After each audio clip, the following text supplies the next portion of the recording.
먼 미국 땅에서 자식들을 잘 키워내고 열심히 사신 여러분들 정말 장하십니다. 안녕하세요. 전원주입니다.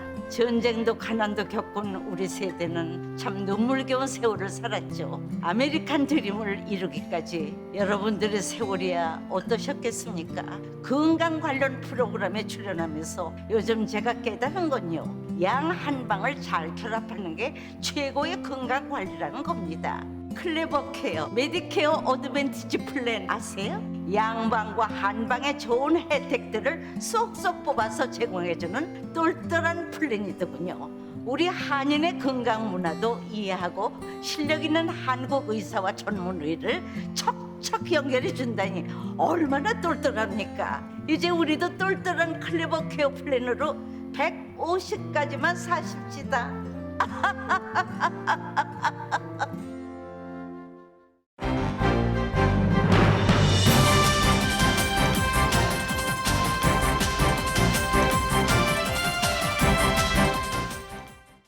기분 좋은 10월, 여러분의 웃음이 한 달 내내 가득하시길 바랍니다. 전국에서 코로나 바이러스로 보호자 없이 홀로 남은 미성년자는 500명 중 1명꼴로 나타났습니다. 고아가 된 미성년자 중에는 유색인종과 소수인종 비중이 큰 것으로 나타났습니다. 캘리포니아에서는 미성년자 가운데 67%가 히스패닉이었습니다. 제약사 머크가 식품의약국 FDA에 코로나 바이러스 치료를 위한 경구용 알약 긴급 사용 승인을 신청했습니다.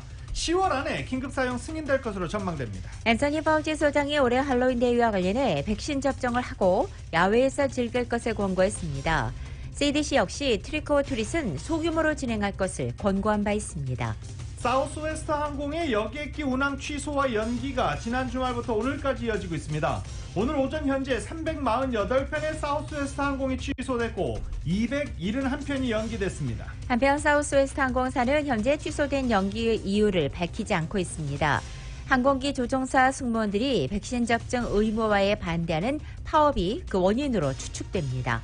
기름 유출 사고로 폐쇄됐던 헌팅턴 비치가 오늘부터 재개장합니다. 기름띠 제거 작업이 상당 부분 진행된 결과로 지난 주말 라구나 비치도 해변가를 재개장하기도 했습니다. LA 필하모닉이 1년 8개월 만에 콘서트를 재개했습니다. 콘서트 앤 갈라 행사를 통해 피아니스트 조성진 씨가 함께 협연해 큰 박수를 받았습니다. 얼마 전 파산 보호 신청을 했던 더 소스몰과 리누드의 플라자 멕시코 설립자인 최민석 대표가 숨진 채 발견돼 충격을 주고 있습니다. 유카밸리에서 실종됐던 뉴저지주 출신 한인 여성의 시신으로 발견됐습니다. 유카밸리 사막의 험난한 지형에서 발견된 가운데 당국이 수사에 나섰습니다. 미네소타주의 한 술집에서 총격 사건이 벌어져 한 명이 숨지고 14명이 부상했습니다. 내년 3월에 실시되는 제20대 한국 대통령 선거와 관련해 LA 총영사관이 어제부터 재외선거인과 국외 부재자 신청 신고 접수를 시작했습니다. 이재명 민주당 대선 후보는 당 대표 등과 대전 현충원을 참배하며 공식 일정을 시작했습니다. 이낙연 후보 측은 무효표 처리에 이의를 제기하며 결선 투표를 요구했습니다. 국내임 경선 후보 4명은 광주 5.18 민주묘지를 참배하고 TV토론에 참여했습니다. 후보들은 대장동 의혹과 관련해 일제히 이재명 후보를 비판하면서 공세를 펼쳤습니다.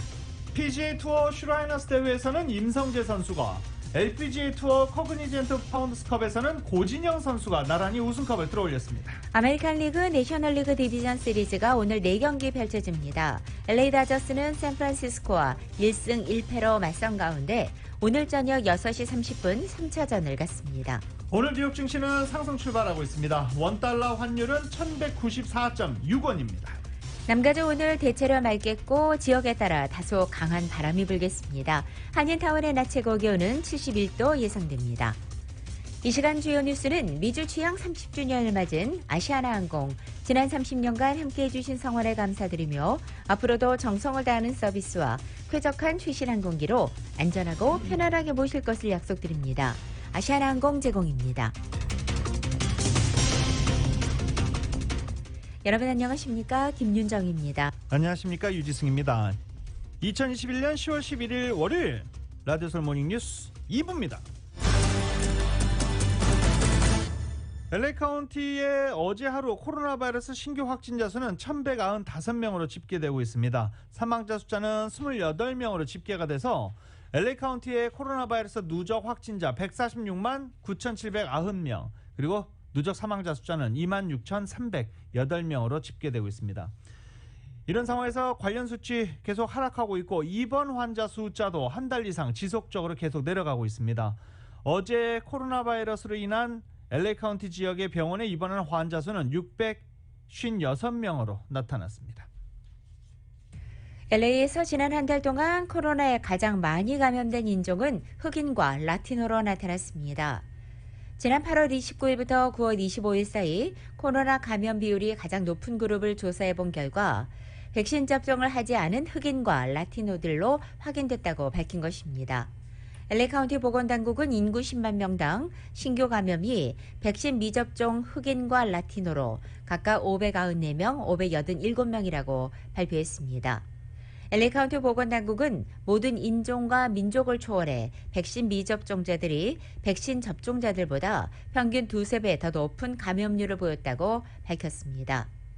흑인은 신규 감염 외에도 코로나 병원 입원 환자 수에서도 백신 미접종자, 접종자 모두에서 가장 많은 숫자를 나타냈습니다.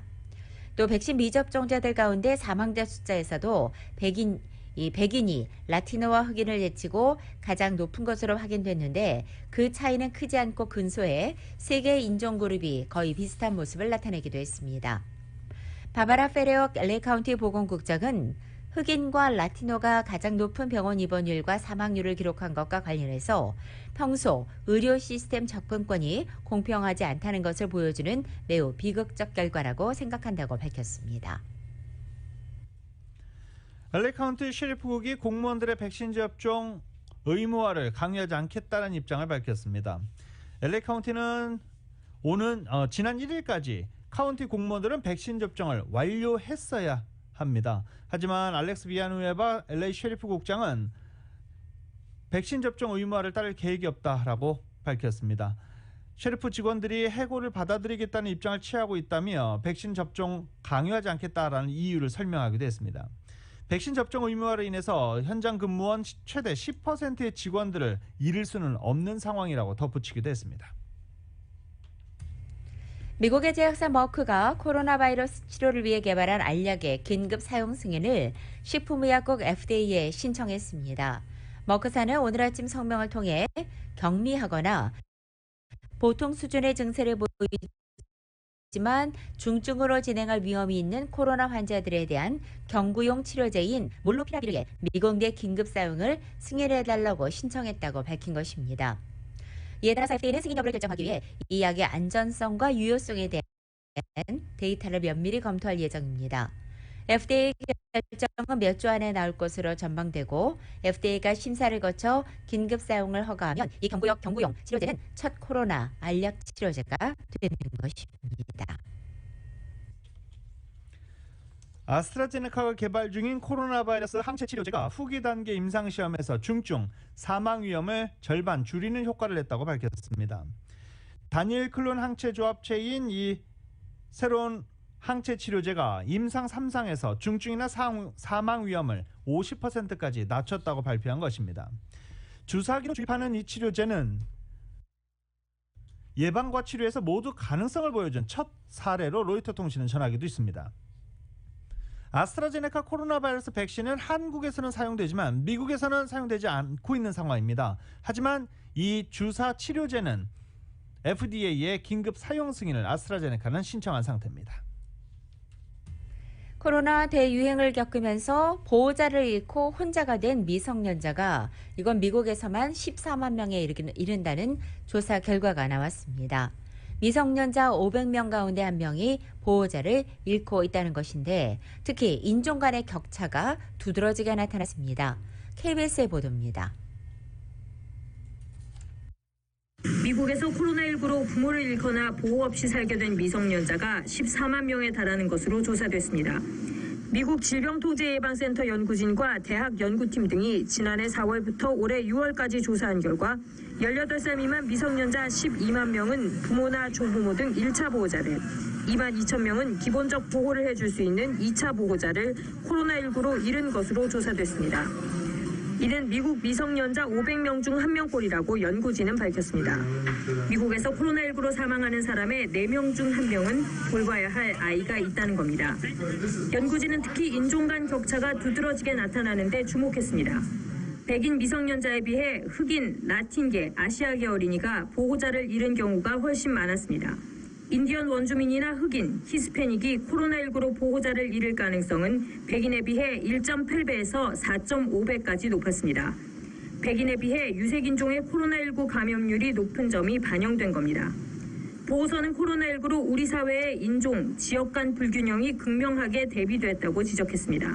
의료 접근성이나 교육, 경제 같은 사회적 결정 요인이 코로나19를 맞아 보건 격차를 늘렸고 이제 어린이들의 장래에까지 영향을 미쳤다는 겁니다. 연구진들은 코로나19로 인해 늘어난 부모 없는 어린이들을 숨겨진 대유행이라고 언급하며 코로나19 대책에 이 같은 어린이들을 어떻게 돌볼지도 포함돼야 한다고 주장했습니다. 워싱턴에서 KBS 뉴스 이정민입니다. 할로윈데이가 다가오고 있습니다. 그러면서 질병통제예방센터는 소규모 모임으로 아이들과 함께 트리콜트릿을 해도 된다, 이렇게 발표를 하기도 했었죠. 앤서니 파우치 국립알레르기 전염병 연구소 소장은 백신 접종을 받고 야외에서 할로윈데이를 즐겨라라고 권유했습니다. CNN과 인터뷰를 한 파우치 소장은 트리콜트릿을 하는 것은 안전하다, 대신 마스크를 착용해야 한다라고 말하기도 했습니다. 또 백신 접종 대상자들에게는 할로윈이 오기 전에 백신 접종을 받을 것을 권고하기도 했습니다. 백신 접종을 받았다면 트리콜트릿을 할 수 있다라고 말한 파우치 소장은 아이들이 트리콜트릿을 하고 있을 때 대부분의 시간을 야외에서 보내고 즐겨야 한다. 그 이유는 지금 아이들이 가장 좋아하는 시기이기 때문이다 라고 덧붙였습니다. 질병통제예방센터도 델타 변이가 유행하는 와중에 할로윈 대회에 이 같은 트리콜트릿을 소규모를 전제로 허용할 수 있다는 입장을 밝힌 바 있습니다.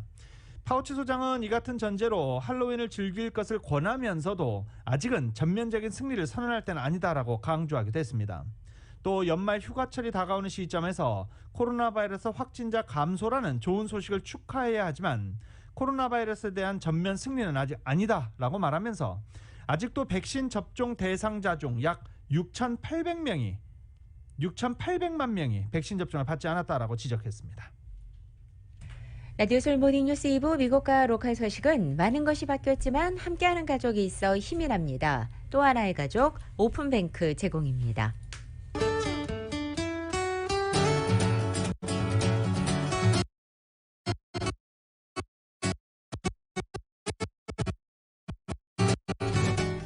(10월 11일) 월요일 남가주의 날씨입니다. 남가주 오늘 대체로 맑은 날씨 보이고 낮 기온과 밤 기온은 여전히 예년 기온을 비교라 서늘하겠습니다. 오늘과 내일 이틀 동안은 다소 강한 바람까지 불면서 체감 기온은 보다 낮게 느껴지겠습니다. 특히 오늘 오후 1시부터 화요일인 내일 아침 6시까지 대부분 지역에 바람주의보 발효되겠고 밸리와 산간 지역에는 바람경보도 내려지겠습니다. 남가주 지역의 맑은 날씨는 이번 한 주 내내 이어지겠고 수요일까지는 다소 서늘하게 느껴지다가 목요일부터는 낮 기온의 변화가 시작되겠습니다. 월요일인 오늘과 내일은 70도 초반에 머물겠고 수요일에는 3, 4도가량 높아지기 시작하고 목요일에는 예년 기온에 한결 가까워지겠습니다. 하지만 금요일부터는 오히려 평년 기온을 크게 웃돌아서 목요일과 비교할 때 10도가량이나 높아지겠습니다. 이번에 찾아오는 반짝더위는 금요일과 토요일 이틀 동안 이어지다가 일요일에는 다시 10도가량 뚝 떨어지겠습니다. LA 한인타운의 오늘 낮 최고 기온은 71도, 밤 최저 기온은 52도, 오렌지 카운티 지역은 72도, 52도, 밸리와 랜드 엠파이어 지역은 73도, 49도, 해안 지역은 69도, 53도 예상됩니다. 한국은 오늘 전국이 대체로 흐리고 곳곳에 빗방울 떨어지겠습니다. 서울의 오늘 아침 최저 기온 57도, 낮 최고 기온은 68도 예상됩니다. 라디오 서울 모닝뉴스 2부 이 시간은 1250만 불 교통사고 최고 보상, 교통사고 전문 천재 변호사 리차드 호프만, 메디케어 시니어를 위한 전문의 허가가 아주 빠른 한인 최고 최대의 서울 메디칼 그룹, 새로운 영감으로 움직일 때 미래는 현실이 됩니다. 기아 자동차, 구매부터 재용자까지 아파트론도 역시 뱅크 오브 홉이 하면 다릅니다. 희망을 설계하는 전문가들의 은행 뱅크 오브 홉, 울세라 4세대 떨맞이 MRT로 수술 없이 티나지 않는 아름다움을 추구하는 미라클 레이저 클리닉 공동 제공입니다.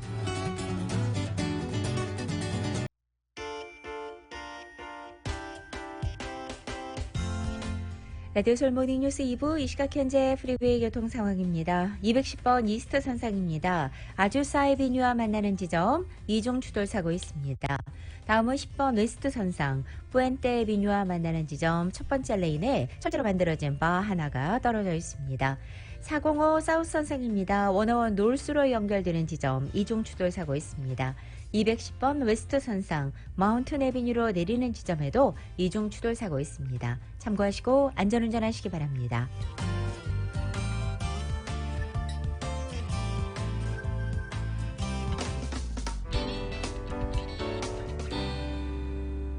라디오솔 모닝뉴스 함께하고 계십니다. 오늘 원주민의 날입니다. 이 컬럼버스 데이라는 말 쓰지 않기로 했지요. 연방 공휴일인 컬럼버스 데이로 남가주 전역에서 모든 정부 건물, 연방법원, 주법원 문을 열지 않습니다. 도서관도 쉬고요. 우체국은 다른 공휴일과 마찬가지로 오늘 하루 우편물 배달 등 각종 서비스 하지 않습니다. 대부분의 은행들도 쉬는 곳이 많습니다. 하지만 LA 통합교육구 산하 학생들은 오는 정상적인 월요일과 다름없이 수업이 진행이 됩니다. LA 메트로 열차도 정상적인 운행에 들어갔고 메트로링크 열차 역시 평일 운행 스케줄대로 오늘 운영이 됩니다.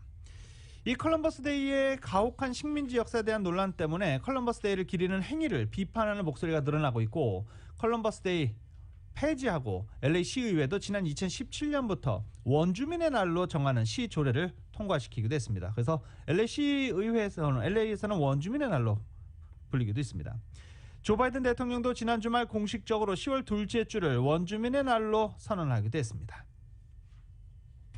원유 유출 사고로 폐쇄됐었던 헌팅턴 비치가 재개장했습니다. 헌팅턴 비치 시 정부는 오늘 새벽 6시를 기해 해변을 다시 오픈한다고 발표한 것입니다.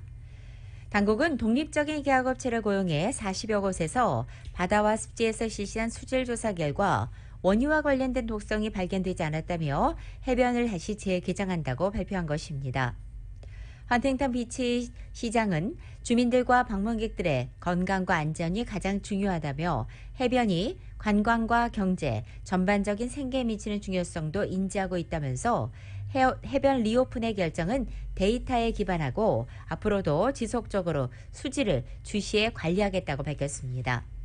그동안 1,700여 명의 인부들이 정화 작업을 벌여서 어제 오전을 기준으로 5,500갤런의 오일과 13.6배럴의 타르 찌꺼기 그리고 25만 파운드의 오염된 모래와 쓰레기를 수거한 것으로 집계되고 있습니다.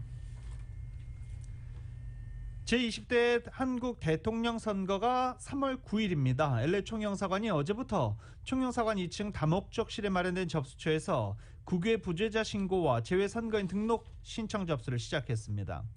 영사관 방문 신청은 연방 공휴일을 제외하고 사전 예약 없이 오전 9시부터 오후 4시까지 영사관을 찾아서 진행할 수 있습니다. 여권 번호를 정확한지 확인하는 것이 중요하다라고 김범진 영사는 말하기도 했고요. 만일의 상황을 대비해 반드시 신청자 이메일이나 전화번호도 기입할 것을 당부했습니다. LA 총영사관 측은 추후 구체적인 선거 일정과 투표소를 공고할 예정입니다. LA시 정치의 앞으로의 10년간 중요한 역할을 하게 될 LA시 선거구 재조정 공식 지도가 공청회를 거듭할수록 뚜렷한 윤곽이 나오고 있습니다. 이변이 없다면 LA 한인타운은 단일화된 모습을 보일 것으로 전망됩니다. 지난 9일 선거구 재조정 초안 2차 공청회에서는 약 200여 명의 주민이 참석해서 지난달 표결을 통해 통과된 선거구 재조정 1차 공식 지도인 K2.5안에 대한 의견을 주고받았고 이날 특히 사우스 LA 지역이 주로 다루어졌습니다. 선거구 재조정 태스크포스는 이날 공청회에서도 한인타운을 단일화해야 한다는 의견을 강력하게 피력했습니다. 한편 LA시 선거구 재조정위원회는 13일과 16일 두 번의 추가 공청회를 통해서 K2.5안에 대한 의견 수렴을 거친 뒤에 이것을 바탕으로 수정된 최종 재조정안을 10월 28일 LA시 의회에 제출하게 됩니다. 연방 식료품 지원 프로그램인 푸드스탬프 지원금이 이달부터 대폭 오릅니다. 바이든 행정부가 10월부터 저소득층을 위한 식료품 비용 지원 혜택인 SNAP, 이 스냅 지급액을 평균 25% 인상에 적용한다고 CNBC 방송이 보도했습니다. 푸드 스탬프 지급액을 25% 인상한 것은 식료품 지원 프로그램 제도가 처음 도입된 1975년 이후 가장 큰 폭의 인상률입니다. 이에 따라 1인당 평균 121달러인 월 지급액이 10월부터 36달러가 인상된 월 평균 157달러가 지급됩니다. 전국적으로 수천만 명의 시니어들이 의존하고 있는 소셜 시큐리티의 고갈 시기가 특단의 조치가 없다면 2023년으로 1년 앞당겨지고 메디케어 건강보험은 2026년도에 소진될 것으로 나타났습니다. 기금이 고갈되면 최악의 경우 사회보장연금인 소셜 시큐리티의 78% 정도만 받을 수 있게 돼서 이전에 조 바이든 행정부와 공화당이 대책을 마련해야 할 것으로 지적됐습니다. 전체적으로 소셜 시큐리티 연금과 메디케어 건강보험을 갖고 있는 시니어만 6천만 명이 넘고 이들에게 연금과 메디케어는 생존과 직결되어 있는 상태입니다. 하지만 베이비 부머들의 무더기 은퇴 같은 노동자 감소에 코로나 팬데믹까지 겹쳐서 이 소셜 시큐리티 연금과 메디케어 재정 상태가 더욱더 악화되고 있는 것으로 우려됩니다. 구인난 속에 노동자들이 다니던 직장을 그만두고 더 높은 급여를 주는 곳으로 이동하고 있는 것으로 나타났습니다. CNBC 경제매체 CNBC는 연방노동부의 구인 이직 설문조사 결과를 인용해 지난 6월 근로자 390만 명이 다니던 직장에서 퇴사했다고 보도했습니다. 이들 근로자 중 69%가 자발적으로 퇴사하는 등 더 나은 직장을 찾을 수 있을 것이라는 확신 속에 이직하고 있다라고 보도했습니다. 퇴사자들이 증가한 산업부분은 전문, 기업 서비스, 내구재 제조업, 주 지방정부 등이었습니다.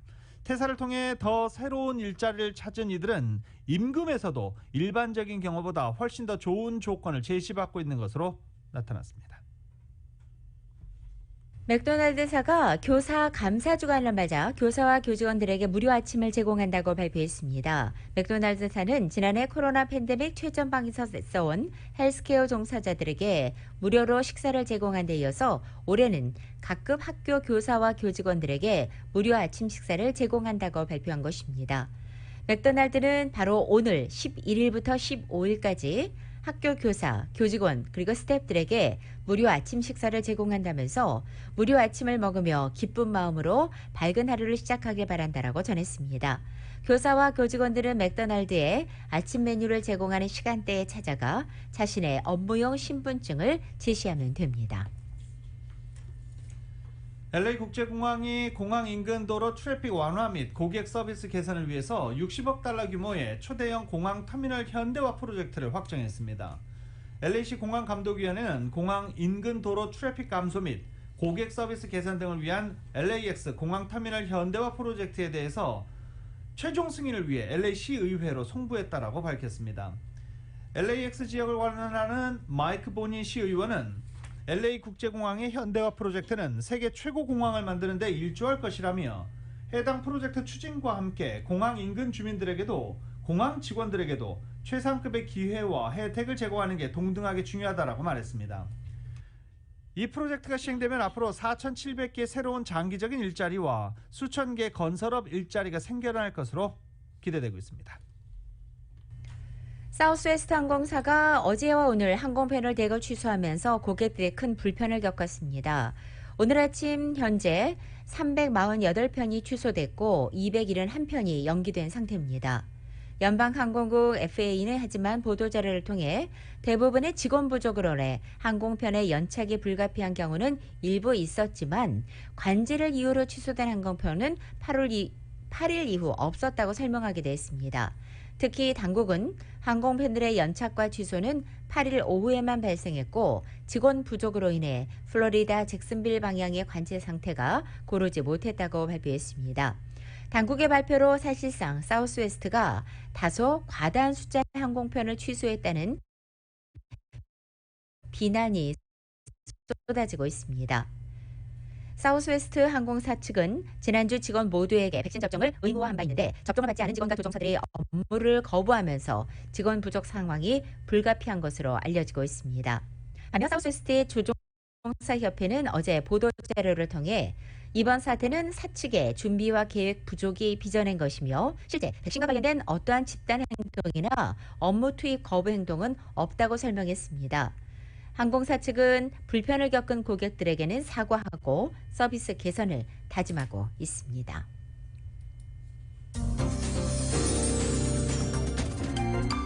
라디오솔 모닝뉴스 전국 주요 대도시 소식 알아보겠습니다. 뉴욕주가 코로나 바이러스 사태로 장기간 세입자로부터 렌트비를 받지 못한 집주인들에게 12개월치 렌트비를 지원할 예정입니다.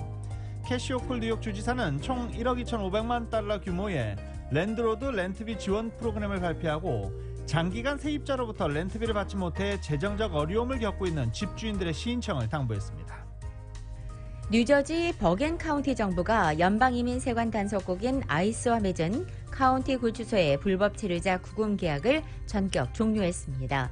버겐 카운티 의회는 지난 6일 아이스가 체포한 불체자를 해켄색에 위치한 버겐 카운티 구치소에 구금하는 계약을 종료하기로 결정했습니다.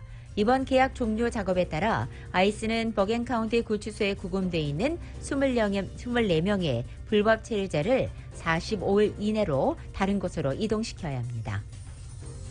샌프란시스코시가 오는 15일부터 실내 마스크 착용 의무화 기준을 완화할 것으로 보입니다. 샌프란시스코 클로니클에 따르면 베이 지역 8개 카운티와 버클리시 보건당국은 실내 마스크 착용 의무화 완화 기준을 발표했는데 샌프란시스코시는 빠르면 오는 15일부터 헬스장이나 사무실, 대학 교실 등 100명 이하로 모이는 실내 장소에서는 마스크 착용을 해제할 예정입니다. 단 모두가 백신을 맞은 상태여야 하고 12세 이하 어린이가 있는 데서는 안 됩니다. 백신 미접종 또는 부분 접종자는 마스크를 착용할 것도 요구됩니다. 식당과 술집은 예외로 매일 일정 인구가 아닌 다른 사람들이 드나들기 때문에 식당과 술집은 아직 위험성이 크다라고 말했습니다. 오늘과 내일 남가주에 강풍주의보가 내려질 것으로 예고된 가운데 샌프란시스코 베이 지역에도 강풍이 불고 산불 경고령이 내려졌습니다. 국립기상청에 따르면 노스베이와 이스트베이, 힐밸리, 산타크루즈와 샌베니토, 몬트레이 산지에 어젯밤부터 산불 경고령이 시작됐고 내일 화요일 오후 5시까지 이어진다는 것입니다. 특히 고지대는 바람이 최고 60마일까지 불 수 있다고 예보하고 있습니다. 해안을 비롯한 일반 평지 지역도 오늘 오전 9시부터 오후 8시까지 강풍주의보가 내려져 있습니다. 시애틀 워싱턴주 직장인들은 노후에 자가 간병 서비스를 받을 수 있도록 내년 1월부터 월급에서 0.58%의 별도 세금을 의무적으로 납부하게 됩니다.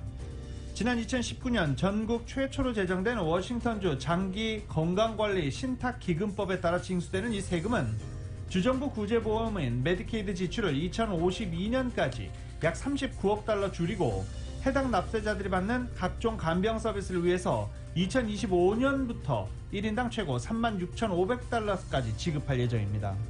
이 프로그램이 커버하는 자가 간병 서비스에는 치매, 그리고 간호 및 생활도우미, 음식 택배 등이 포함되어 있습니다. 워싱턴주 내 코로나 백신 접종 의무화 마감 시한이 임박한 가운데 백신을 접종하지 않은 운전기사들이 해고된다면 기사 부족 사태로 일부 지역의 스쿨버스 운행이 중단될 위기에 처한 것으로 알려졌습니다. 에드몬드 교육부는 최근 학부모들에게 백신 의무화 조치로 운전기사 부족 사태가 예상됨에 따라서 일부 지역에는 스쿨버스 운행이 중단될 수도 있다는 내용의 이메일을 보낸 것입니다. 교육부 측이 보낸 이메일에 따르면 현재 워싱턴 주정부의 백신 의무화 조치에 따르지 않는 관내 운전기사가 22명 내외 이를 것으로 예상하고 있다는 것입니다. 한편 제이인슬리 워싱턴 주지사는 주내 공무원과 의료계를 비롯해 교육계 종사자들에게 오는 10월 18일까지 백신 접종 증명서를 제출하도록 하는 명령을 내렸고 이 조치를 따르지 않으면 해고 조치한다는 방침입니다.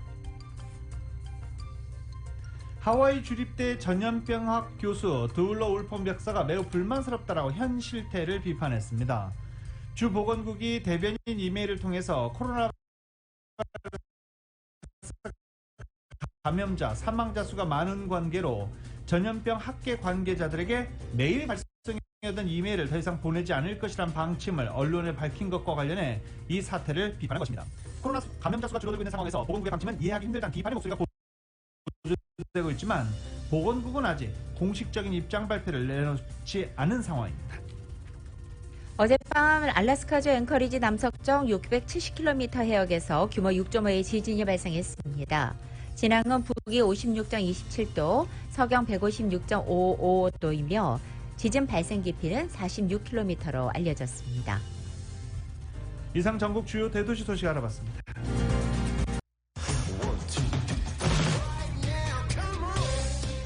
라디오솔 모닝뉴스 스포츠 시간입니다. 지금 전화에 최세영 스포츠 해설위원 연결돼 있습니다. 안녕하십니까? 네, 굿모닝입니다. 아주 굿모닝입니다. 네, 그렇죠. 왜 굿모닝인지 설명 빨리 해주십시오. 네, 빨리 하라고요. 오늘 할 얘기가 많은데. 그럼 천천히 해주십시오. 예. 맞습니다. 농담이고요. 아무튼 그 야구 먼저 얘기하려고 했는데 골프에서 아주 그 쾌거를 이뤘어요.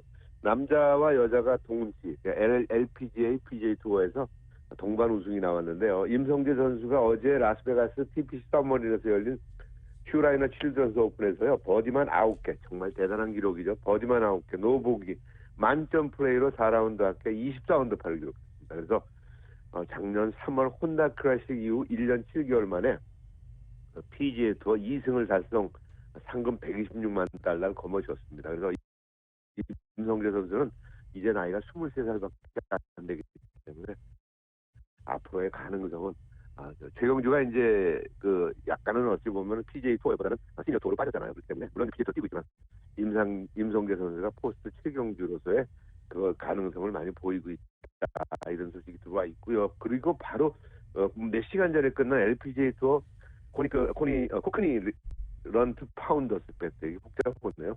고진영이 마지막 날 버디 6개, 보기 1개로 5타를 줄이면서 4라운드 합계 18언더파로 독일의 마선을 4타처럼 아주 가볍게 누르고서 또 우승을 했어요. 그래서 올 시즌 3번째 우승의 기쁨을 차지했고요. 한국 선수가 동반 우승한 걸 쭉 찾아보니까 처음은 아닌데요. 물론 같은 날은 아니지만 같은 주에 최경주와 한의원이 우승을 했고, 2006년 10월에는 역시 최경주와 홍진주, 그리고 2009년에는 양용원과 신지혜가 동반 우승을 했고요. 이번이 통상 4번째인데 대기록을 세웠는데, 같은 날 이렇게 남자 여자 동시에 우승한 거는 이번이 처음이라 그래요. 그래서 한국 골프의 그 저력을 해가 가고 있는 가을에 멋지게 보여줬다, 이런 소식으로 골프 얘기 마치도록 하겠습니다. 네. 그리고 네. 야구 소식 좀 알아봐야 되겠죠? 이게 중요합니다, 지금. 예.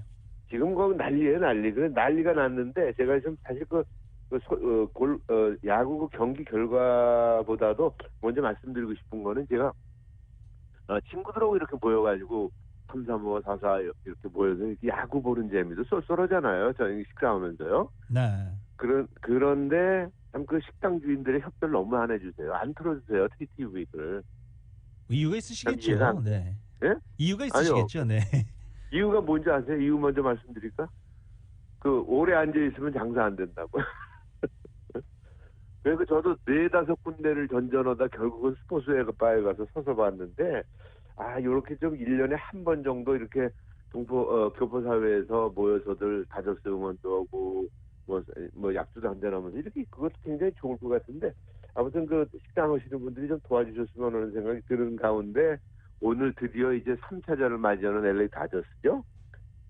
참 대단한 경기였습니다. 지난주에는 정말 손에 땀이 날 정도로 멋진 경기. 특히 수요일날 벌어졌던 플레이오프로 가기 위한 와일드카드 결정전은요. 야구는 9회 말 2사부터라는 그런 이야기가 있지 않습니까? 네. 바로 그것을 그대로 보여줬죠. 1대1로 쭉 끌려가다가 첫 번째 이닝에서 홈런 한 방 맞으면서 1대0으로 끌려가다가 터너가 동점을 만들어 놨고, 9회 말 2사 후에 크리스 테일러가 2점짜리 홈런을 치면서요, 3대1로 가볍게 꺾고, 가볍건 아니죠. 굉장히 힘들게 꺾고, 네. 극적으로 승리를 해서 이제 샌프란시스코 원정에 나섰는데, 떠나기 전에 이제 로브스 감독도 그랬어요.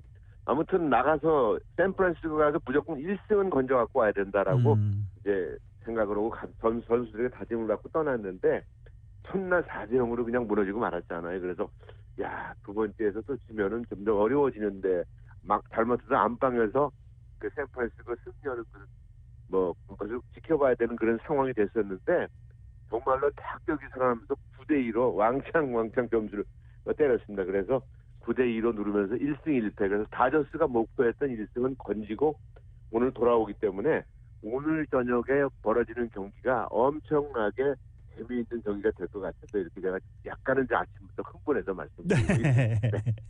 아, 오늘 그래서 돌아서 오늘 네. 오늘 아무튼 다저스가 화이팅해서 홈에서 2승을 거두고 내셔널리그 시리즈 챔피언십에 나가기를 기대를 하면서 방송을 마치도록 해야 될 것 같네요. 네, 알겠습니다. 자, 오늘도 뭐 굵직굵직한 뉴스가 많아가지고 이 스포츠 소식 오늘도 전해주시느라 대단히 감사합니다. 네, 고맙습니다. 지금까지 최세영 스포츠 해설위원이었습니다. 스포츠 소식은 전문가가 추천하는 이민법과 가정법 전문 최인정 종합법률사무소 제공입니다.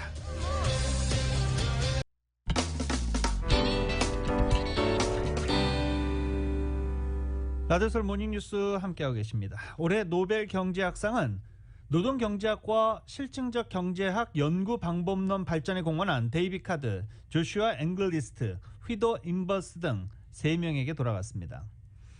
카드는 경업적 연구로 노동경제학 발전에 기여한 점을, 앵글리스트와 인버스는 인과관계 분석에 방법론적으로 공헌한 점을 높게 평가받았습니다. 캐나다에서 태어난 카드는 현재 UC 버클리에, 이스라엘계 미국인인 앵글리스트는 MIT, 이 매사추세츠 공과대학에, 네덜란드계 미국인인 인번스는 스탠퍼드 대학교에 각각 재직 중입니다. 카드는 주로 최저임금과 이민, 교육 등이 노동시장에 미치는 영향을 연구해 왔습니다. 앵글리스트와 인번스는 자연 실험을 통해 얼마나 정확하게 인과관계에 대한 결론이 도출될 수 있는지 탐구해온 학자들입니다. 미국 가용정부가 아프가니스탄 수도 카불에 있는 자국민들에게 특급 호텔인 세레나 호텔에서 대피하라고 경고했습니다. 지난 8월 말에도 자살폭탄 테러가 발생해 약 180명의 목숨이 희생된 가운데 또 테러가 발생할지 우려되고 있습니다. YTN입니다. 미국 국무부는 현지 시간 11일 아프가니스탄에 남아있는 미국인에게 경보를 내렸습니다. 테러 위협이 있다면서 카불의 세레나 호텔이나 그 주변에 있는 미국인들은 즉시 해당 장소를 벗어나라는 겁니다. 영국 외무부도 아프간 카불의 호텔에 머물지 말 것을 공고하며 세레나 호텔을 특히 위험한 장소로 특정했습니다. 미국과 영국이 세레나 호텔이 위험하다고 지목함에 따라 이 호텔이 테러 위협을 받는 것으로 추정됩니다. 세레나 호텔은 카불에서 가장 유명한 호텔로 탈레반에 의해 아프가니스탄이 장악되기 전까지는 카불을 찾은 외국인들이 주로 투숙하는 곳입니다. 미국과 국제동맹군은 지난 8월 말 철수와 자국민 대피 작전을 완료했지만 아직 아프간에 자국민들이 일부 남아있는 상황입니다. 앞서 8월 25일에도 카불 주재 미국 대사관이 카불 국제공항으로 이동을 자제하라는 보안 경고를 발령했고 영국 외무부도 공항 인근에 있는 사람들에게 테러 위협이 크다면서 안전지대로 피신할 것을 공고했습니다. 실제로 다음날 카불 공항 인근에서 자살 폭탄 테러가 발생해 약 180명의 목숨을 앗아갔습니다. 카불 공항 테러는 이슬람 국가 IS의 아프간 지부격인 이슬람 국가 호라산 ISK가 자신들이 저질렀다고 발표했습니다. ISK는 탈레반 재집권 후 계속 테러를 저지르고 있습니다. 100명 넘게 숨진 지난 8일 쿤두즈시 시아파 모스크의 자살 폭탄 테러도 자신들이 배후라고 주장했습니다. YTN 최문세입니다. 미국과 중국이 취리에서 열린 제이크 셜리반 백악관 국가안보보좌관과 양제츠 외교 담당 정치국원 간의 고위급 회담 이후 북핵, 무역 등 분야별로 후속 대화를 진행해 주목되고 있습니다. 중국 외교부 등에 따르면 류샤오밍 중국 한반도 사무특별대표와 성킴 미국 대북특별대표는 전화통화를 갖고 교착 상태에 있는 북핵 협상 재개 방안과 관련해 협의한 것으로 전해졌습니다. 또 중국 상무부는 류호 부총리와 캐서린 타입 미국 무역대표부 대표가 영상통화를 갖고 무역 합의 이행과 미중 간 무역 교류 협력 확대에 대해서 의견을 교환한다라고 밝힌 바 있습니다. 취리 회담에서 바이든 대통령과 시진핑 주석 간의 첫 회담을 연내에 영상으로 진행하기로 한 것으로 미루어 최근 진행된 미중 간 분야별 소통은 정상회담 의제를 논의하기 위한 초보적인 조율일 것이란 분석이 나오고 있습니다. 최근 미중 간의 소통과 관련해 외교가에서는 바이든 행정부 출범 후 긴 삿바 싸움이 이어가던 미중 관계가 대화 없는 갈등 국면을 지나 대화 있는 갈등 국면으로 진입하는 신호가 될 수 있다는 관측이 제기되고 있습니다. LA 주재 중국 영사관이 자국의 유학생들에게 미국을 출입국 할 때 발생할 수 있는 안전 위험에 대해 경고했습니다. LA 주재 중국 총영사관은 지난 8일 성명을 통해서 유학생들은 안전의 경각심을 높이고 미국을 출입국 할 때 맞닥뜨릴 수 있는 위험에 주의를 기울이며 적절하게 대응해야 한다고 안내했다는 것입니다. 중국 영사관은 중국의 유학생 다수가 LA 국제공항에서 출입국 관리들에게 유학 목적과 학과 성적, 징계 기록, 표절한 실험실 자료 보유 여부 등과 관련된 질문을 받았다고 밝히기도 했습니다. 이 가운데 일부는 위협과 협박을 받았고 심지어 몇 시간 동안 구금되기도 했으며 끝내 입국이 거부돼 중국으로 돌려보내진 경우도 있다고 덧붙였습니다. 또 전자기기를 압수당한 이들도 있다고 영사관은 밝혔습니다. 중국 영사관은 미국 측에 엄중 항의했고 우리는 미국 측에 미국에서 공부하는 중국 학생의 송환과 신문, 괴롭힘을 즉시 중단할 것을 촉구한다고 밝히기도 했습니다. 국방부에서 사이버 보안 책임자로 일했던 소프트웨어 전문가가 미국이 중국과의 사이버 전쟁에서 이미 패하고 있다라고 주장했습니다. 니콜라스 체일런 전 국방부 최고 소프트웨어 담당관은 파이낸셜 타임즈와 인터뷰에서 중국의 사이버 위협에 미국이 제대로 대처하지 못하고 있다며 미군의 사이버 능력 개선이 매우 더디게 이루어지고 있다고 말했습니다. 미 국방부와 공군에서 사이버 전쟁 능력 개선 작업을 총괄하다가 미군의 기술 진보가 터무니없이 느리다고 비판하며 일주일 전에 체일러는 사임했습니다. 우리는 20년 후에는 중국의 능력에 제대로 대응해 싸울 능력이 없다라고 말한 체일러는 내 생각에는 이미 게임은 끝났다라고 말하기도 했습니다. 중국의 사이버 전쟁 능력이 이미 미국을 능가했다는 것입니다. 체일러는 F-35 같은 값비싼 무기보다 사이버 관련 신기술들이 미국의 미래에 훨씬 더 중요하다. 미국의 사이버 방어 능력은 유치원 수준이다라고 지적했습니다. 앙겔라 메르켈 독일 총리가 퇴임을 앞두고 이스라엘을 고별 방문해 홀로코스트로 피해자를 추모했습니다. 메르켈 총리는 지난 16년 재임 기간 동안 과거사에 대한 사죄와 반성이 담긴 행보를 끊임없이 이어오기도 했습니다. YTN의 보도입니다. 나치 독일이 학살한 600만 유대인 피해자를 추모하는 이스라엘 홀로코스트 박물관. 퇴임을 앞두고 이스라엘을 마지막으로 방문한 앙겔라 메르켈 독일 총리는 이곳을 빼놓지 않고 찾았습니다. 영혼의 불을 밝히고 헌화하며 다시 한번 머리를 숙였습니다. 이스라엘 정부 주요 관계자들을 예방한 자리에서도 메르켈 총리는 홀로코스트에 대한 언급을 잊지 않았습니다. 홀로코스트 이후 독일이 한 약속을 반드시 지키겠다고 다짐하며 이스라엘의 안보는 모든 독일 정부의 주요 과제라고 강조했습니다. 메르켈 총리는 16년 재임 기간 동안 이스라엘을 8번이나 방문했습니다. 특히 2008년 독일 총리로는 처음으로 이스라엘 국회를 찾아 독일은 이스라엘의 역사적 책임을 지기 위해 존재한다는 연설로 깊은 울림을 남겼습니다. 반성과 사죄를 회피하는 일본에 대한 날카로운 비판도 잊지 않았습니다. 2015년 일본을 방문한 메르켈 총리는 과거사 정리가 화해의 전제라며 일본을 우회적으로 비판해 국제적으로 큰 화제를 모았습니다. YTN 윤현숙입니다. 2021년 10월 11일 월요일에 전해드린 라디오설 모닝뉴스에서 마치겠습니다. 지금까지 진행의 유지승, 김윤정이었습니다. 라디오설 모닝뉴스 2부 이 시간은 1250만 불 교통사고 최고 보상, 교통사고 전문 천재 변호사 리차드 호프만, 메디케어 시니어를 위한 전문의 허가가 아주 빠른 한인 최고 최대의 서울 메디칼 그룹, 새로운 영감으로 움직일 때 미래는 현실이 됩니다. 기아 자동차, 구매부터 재용자까지 아파트론도 역시 뱅크 오브 홉이 하면 다릅니다.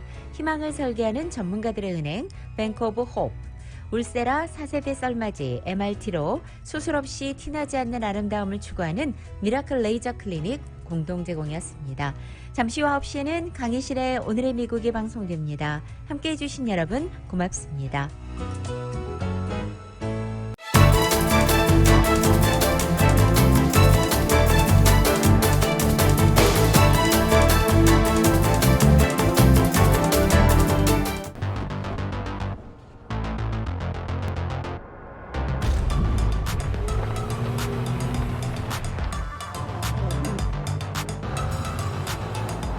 가득 실으세요.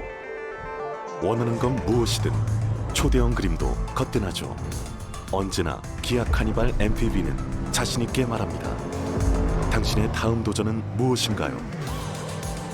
기아 카니발 MPV